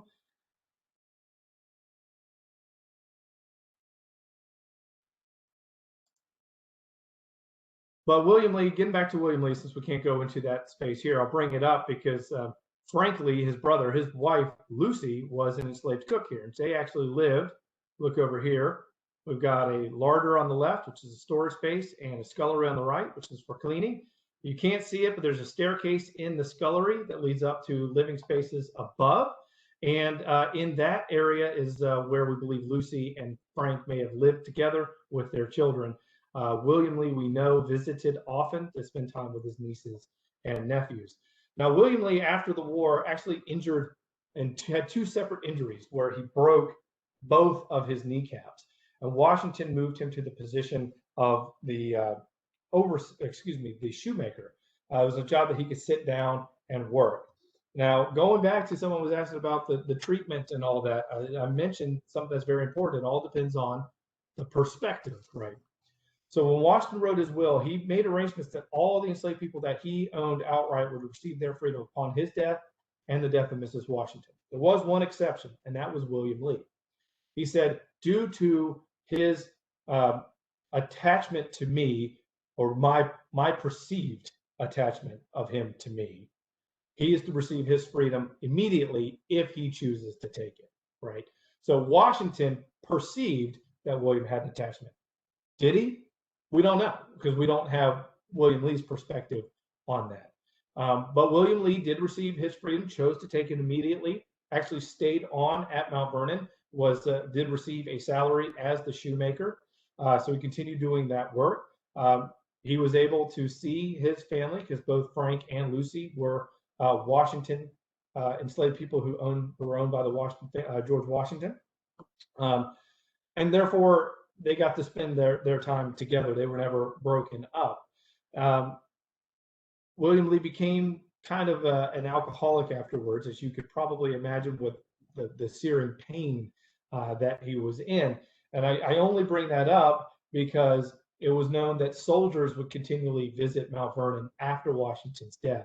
Mount Vernon became kind of this homage or Mecca place for people to come visit. And you had former soldiers who would come and they would go to William Lee, they would meet him and they would provide him with drinks, and then they would sit and listen to him tell stories about General Washington and the war, which of course William Lee knew about because he was actually there. And I'll put a pin on William Lee for just a moment. This is the kitchen. It is actually an original structure. We're very fortunate that this structure never burned, caught fire. You can see we have a bake oven over here on the right. The enslaved cooks were so skilled, they knew when the fire was up to the right temperature, by how long they could hold their arm into the oven itself. They could hold it for 3 seconds. They knew that was a certain temperature. 2 seconds, another. It was so hot that they had to pull it out immediately. They knew what temperature it was at. So highly skilled. Fire was built up inside. It burned down. They scraped out the embers, and the heat energy was on the bricks itself to hold for a while. Over here, the spit jack. You're looking up. You see that there was this spit over the fireplace. You see this chain. There's actually a fan mechanism up in the chimney. As the heat and smoke went up, it rotated the fan and caused that rotisserie to continue to move. You can see a lot of the Dutch ovens and trivets that were used, kind of like a stovetop. Smaller fires were built underneath those, right, to prepare the food and the meals. This was a constant process. They got up at 4 o'clock in the morning to start making the meals, to have it for breakfast and then a midday big meal. They would take leftovers and basically make like a to-go lunch for Washington when he was riding the outlying farms. Okay, so just checking the time.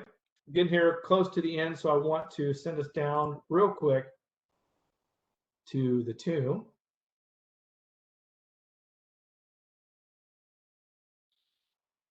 I can find it. My eyeballs don't seem to be working. Here we go. I'm on the wrong section.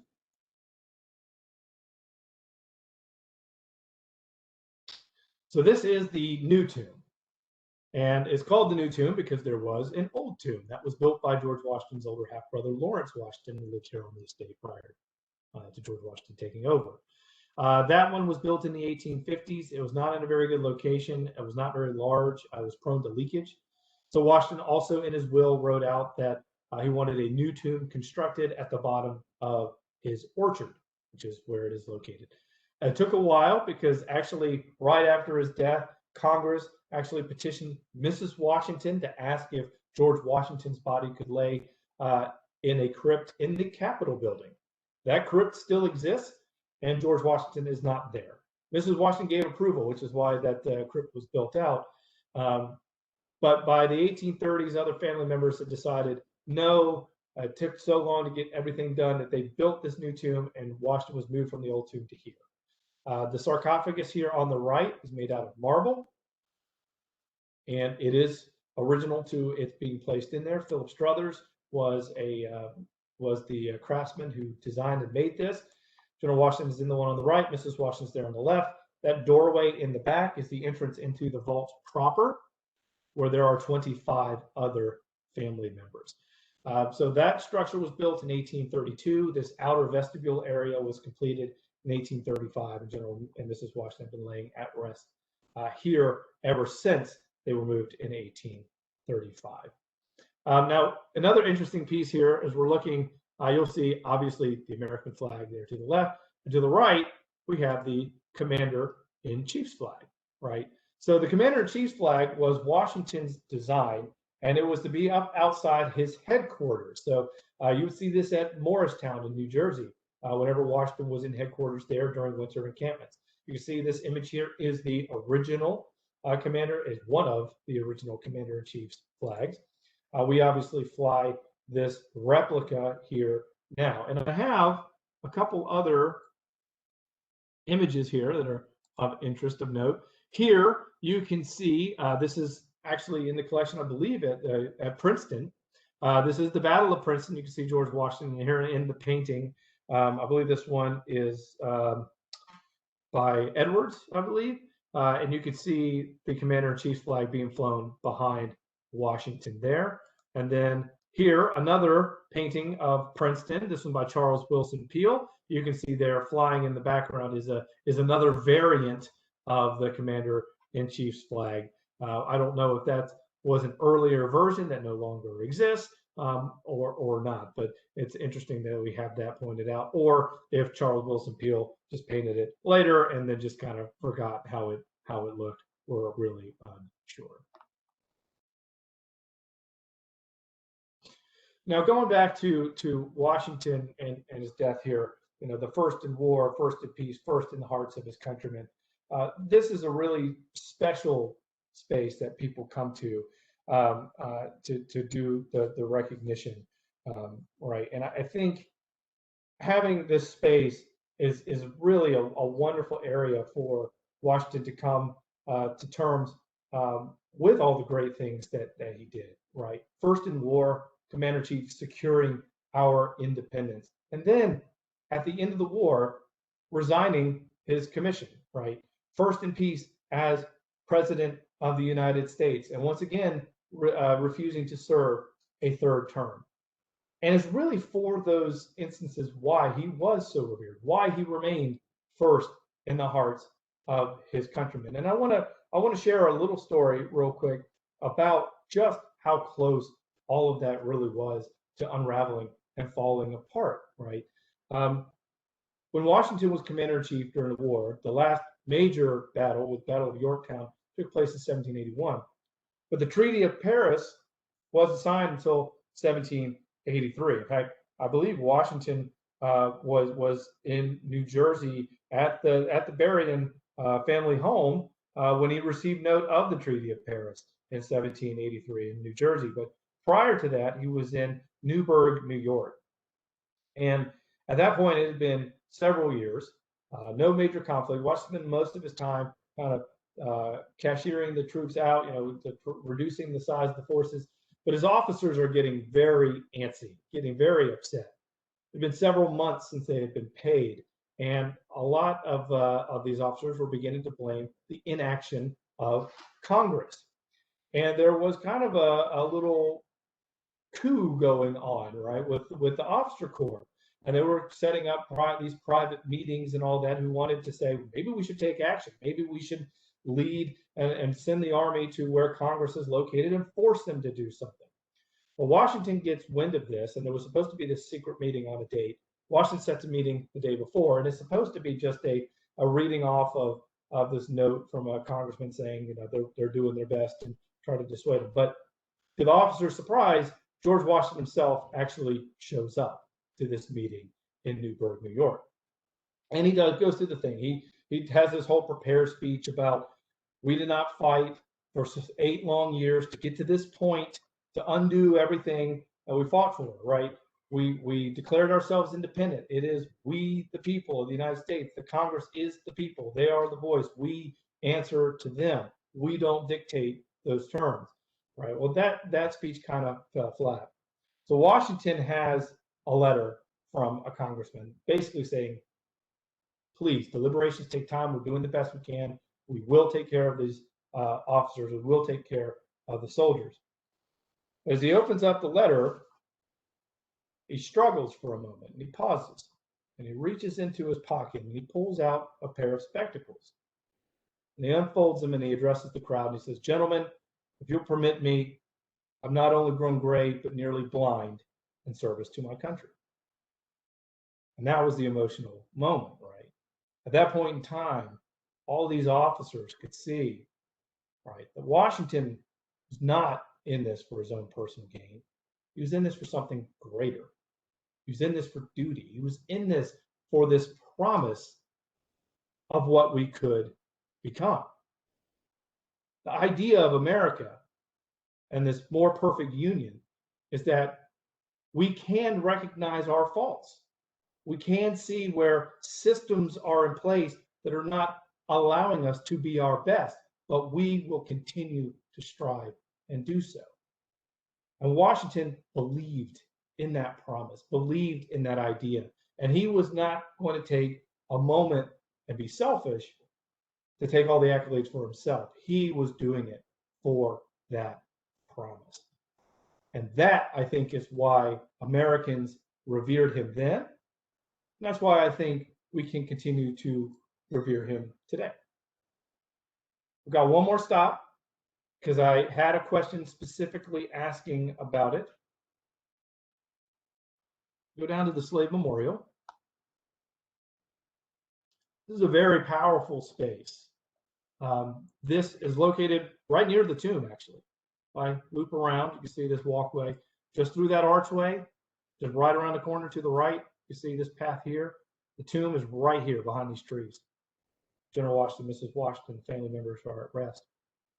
And underneath this ground here, all surrounding this entire area on this ridge, are unmarked graves. In the 1830s, based off of our archaeological digs, former enslaved individuals here at Mount Vernon came back and were buried in this location. Why? Again, we don't really know. Was it an attachment to Washington? Maybe. Was it an attachment to the space because this was their home? Maybe. We don't know. We speculate that William Lee is buried in this space. Where? We don't know. As we mentioned, they're all unmarked. We believe there were some rudimentary wooden markers at some point in time, but those are long gone. But we do have a note, or we do have archaeological evidence to suggest where these graves were, and they are in a line. It's actually an archaeological project that is ongoing. We have identified well over 80 burial plots in this space. So what you're looking at here now is a memorial that was constructed in the 1980s by Howard University architecture students in memory of the Afro-Americans who served as slaves at Mount Vernon. This monument marking their burial ground dedicated September 21st, 1983 by the Mount Vernon Ladies Association. And this is a nice spot to kind of reflect upon all of the work that the enslaved individuals did here. Because again, I go back to Washington and the Constitution and everything. And again, bringing up the fact that he owned enslaved people is not an attempt to denigrate from him. Again, slave society at the time, we all have our own biases and blinders onto how things are. And that obviously would be a major one for him. But through studying and recognizing the accomplishments of these individuals who lived and worked here at Mount Vernon, you can understand how those systems and those ideals didn't apply to them at that time. And it makes you a little more aware of how those problems and systems could still exist today, so that we can be a unified we the people, how we can continue to strive for a more perfect union. I saw a couple of questions popping up. We got about 10 minutes total. So let me just bring this up. All right, there's been much word about Washington being serially unfaithful to his marriage. No, there's actually a lot of, particularly during the Revolutionary War, right? Propaganda, fake news, right? Perpetuated by the British. You see a lot of that, particularly he's unfaithful, he's not the leader that you need him to be, right? There is no substantiated evidence to suggest that Washington was ever unfaithful to Martha Washington. So that's unfortunately as deep as I can get into that, is that we don't have anything to suggest otherwise. Will we see the distillery and grist mill? Sure, I can bring that up. I will tell you that this is not my area of expertise, so I can take us over there and show you the spaces. But as far as how it all operates, that is a little bit out of my wheelhouse. I stay at the mansion section. We have another department that actually runs this, our historic trades, because these buildings are operational. We actually produce whiskey. We produce and sell grains. Again, here to give you an idea about the Northern Virginia area. This is our other site 3 miles down the road, and you can see all the houses that surround it. So not quite the same ambiance as you see up by the mansion. So here's the distillery. Let's go inside if we can. Whoops. Hold on. The British were, yes, so you're talking about, someone asked about the British being paid off to not burn down the house. That's a very good one. So during the Revolutionary War in the 1780s, there was a British ship called the HMS Savage that came up, and I'll just scan around here the interior of the distillery. Came up the Potomac River, and they were burning plantations, and enslaved people were running away and taking refuge on these ships. So property loss for these slave owners, and they were burning everything. But Washington's nephew, or excuse me, cousin, Lund Washington, was the manager of the estate in Washington's absence, right? And when an envoy from the Savage came up outside of Mount Vernon, of course, the British knew whose house they were at. Lund Washington approached and said, I will give you, please spare the house. And he gave them food and supplies to not burn the house down. Well, George Mason, of course, knew about this, one of Washington's neighbors, writes a letter to George Washington saying that this had happened. George Washington writes a letter to Lund Washington that is absolutely scathing. And basically tells Lund Washington, next time, let them burn the house down. I would rather that happen and my plantations lie in ruin than to find out that you gave aid to the enemy. So George Washington was not happy about it. So he very much was expecting that that would happen. In fact, he told Martha Washington to take residence up in one of their townhomes in Alexandria, about 12, 14 miles up the road, just because of the population of people. He felt that that would be a safer location, because he fully anticipated the British to do some sort of incursion by the river to attack Mount Vernon. So again, I'm sorry, my knowledge on whiskey is limited to the brands I enjoy consuming. So this is the distillery. This is a recreation based off of the documentation that we have. Washington did distill about 10,000 gallons of whiskey in 1798. Based off of the records we have available, we believe that makes him the largest whiskey distiller in the United States of America. Right, so that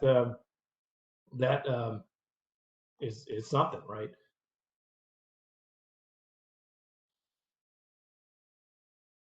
You know what? Washington doesn't really write much about other states, with the exception of he was not real fond of Rhode Island at the beginning of the presidency. Rhode Island did not send delegates to of the Constitutional Convention. And I'm answering this question about, Washington wrote a lot about Mount Vernon while he was encamped in New Jersey. Did he ever write back about New Jersey or these other states, positive or negative? Not really. But again, Rhode Island wasn't too fond of, because they didn't send delegates to the Constitutional Convention. They did not ratify the Constitution initially. And Washington made a point when he was president of the United States to visit every state of the Union and skipped going through Rhode Island. Now, of course, later they ratified, and then he made a trip there. So let me see if I can switch out real quick. Take us over to the distillery, or excuse me, the grist mill. All these links, they're all on our website. If you go to mountvernon.org and go to the search function and type in virtual tour, or if you just go to Google and type in Mount Vernon virtual tour, you'll have access to all of this, and you can explore all of these smaller videos and clips, but you just won't have the privilege of looking at my beautiful face for 2 hours of listening to me talk on and on and on. So this is the grist mill. What is really cool about this is this entire thing is a machine. Washington, when he was president, I think it's his second patent, but one of his duties was actually approving patents. The second patent he approved was the Oliver Evans system, excuse me, for automating these grist mills. So right over here, there's a trap door. You opened it up, it'll drop your grain down into the trap door, and then it takes it all the way up to the 4th floor. And then it is dropped over here in this storage, right? And then as this whole system is being run by the water mill, and we'll get back to what this is later, by the water mill, right? It goes and then it drops down to the 3rd floor. So there's another door that drops down, and this thing here, the rolling screen, is actually what cleans out the chaff from the wheat seeds, right? So there's a fan in here, and as it's rolling, the screen is getting small particles, and then the fan is blowing out the big particles. So that's getting it nice and good to go. And then once it's cleaned with that, drops down to the 2nd floor, where the seed gets dropped down here into the top, right, either the corn or the wheat, and it's going through the millstone. And once the millstone has done its thing, shearing the grains, it drops down back down to the 1st floor, right, where over here, these hoppers, it's dropping down and it's collecting and it's sifting, right? It's sifting it out, putting it down in nice even piles, and then you can't see it, but there is another runner over here that then scoops up that wheat or that cornmeal, and it runs it all the way back up to the 4th floor again, where this contraption, it's dropping, it's raking it, and it's cooling. It's cooling the wheat, it's cooling the cornmeal so it doesn't clump up together. And you can't see it, but there's a tiny little hole that eventually pushes it all through, and it's all making a slow rotation. It drops back down into the hole, and it drops all the way back down to the 1st floor, where there are chutes on the other side that these barrels are stuck underneath, right? And it's collecting all of the wheat or the cornmeal back into the barrels. So in essence, you have a distillery or grist mill manager and their enslaved crew. You're looking at 3 to 4 individuals, and they're operating this entire huge machine. This was very, very profitable. This was a merchant mill, so Washington actually would charge his neighbors for the use of it, and he could get massive quantities. It was another system that he was building up his revenue. Is this typical of the mills at the time? They would become more prevalent. This was, as I mentioned, Washington patents this, patent number 2, and then immediately buys it for his system. So you start to see it later on, but by the time Washington's putting it in, this was not a typical thing to see. And while we have one real quick thing, I'm going to take you down. I've got 2 minutes, because kind of connected to that, we have a Pioneer farm site, and this is like a 4-acre mini representation of the outlying farms. Right, so you had your fields that were in rotation. Obviously, these were hundreds of acres in size. Right, each farm was like 700 acres to 1,500 acres in size. But on one of those farms, Washington had this 16-sided barn. This was actually a treading machine. Very expensive. Very few people had this, but this was Washington's own invention. 16 sides to make it round. You would lay the wheat after you harvested down on the floor. There were slats in the floor, and then horses would just run around, and their hooves would break the grain, the seed, from the wheat. It would drop down through the floor where it was collected and then sent off to that grist mill. So Washington was always looking to maximize and be a little bit more profitable with machines and inventions. And he really doesn't get the credit that he deserves, I think, for being such an innovator. Okay. All right, with that concludes. I think I got everyone's questions, or tried to get to them. As I said, once I turn this off and stop the recording, I will get the link in about 30 minutes time, in which case I will send that off to Paul, and then he can send it out to everybody. So I hope everyone enjoyed. Thanks very much, Jeremy. And yes, yeah, we have we're working on our new education and interpretation sources on njparksandforests.org. And I expect when we get the technical logistics sorted, that'll be where we're able to make the link possible. But if not, just keep following wherever it was that you first learned of today's program, and we'll be sure to publicize it widely once it is available. Well, thank you, everybody. I have really enjoyed this opportunity, and I hope you all have a wonderful day. Thanks very much, and thanks for joining us.